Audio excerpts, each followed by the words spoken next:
13 ka mga balay sa usa ka barangay sa Cagayan de Oro City ang ugdaw. Human gilamoy sa dakong kalayo. Electrical short circuit ginalantaw nga tinubdan sa sunog. Ang detalye sa report ni James Pauloya. Miulbo ang dakong sunog sa Gumamela Street, Barangay Carmen, pasado alas 8 sa gabi adlaw Miyerkules. Sa video nga kuha sa usa sa mga residente sa lugar, makita ang pagdilaab sa kalayo samtang ginalamoy ang kabalayan sa lugar. Pagkabuntag kini na lang ang nabilin sa 13 ka mga panimalay nga apektado sa sunog.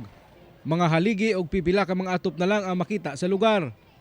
Sumala sa mga residente nga sa taas nga bahin sa panimalay sa pamilyang Beronio nagsugod ang kalayo, butang nga gikumpirma sab ni Lola Benedicta Beronio kinsa tag-iya sa maong balay. Ang ako lang yun, nakita yun, nga gano'n, na may nagpisik-pisikin na murag kalayo. Di, nanaw ko silingan o, sam na kalayo.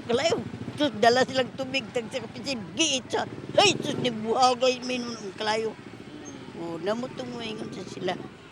Kinsa may tao din sa taas. Hinoon paspasab nga miresponde ang mga personahe sa Bureau of Fire Protection apan gisaka matud pa nila sa ikatulong alarma ang sunog. Dikit-dikit og sagad gama kuno sa light materials ang mga balay hinungdan sa paspas nga pagkaylap sa kalayo.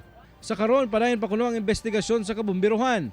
Apan aduna sila pahimangno sa publiko ilabi na kung karaan na ang balay. Gisaka na to og third alarm para daghan ang fire truck nga makaresponde. Para dili na gid siya mo dako ug ayo. Atong pangandaman ug atong lantawon gyud nga ang kinahanglan ang imuhang balay naka rewiring, no? Naka-plaster ang mga electrical. Gibana-banaang moabot sa kapin 1 million pesos ang structural damage sa maong sunog. Sa karon gipanghaturan na og paunang tabang ang 21 ka mga pamilya nga apektado sa sunog. Kauban si Jaybert Pairat sa kamera.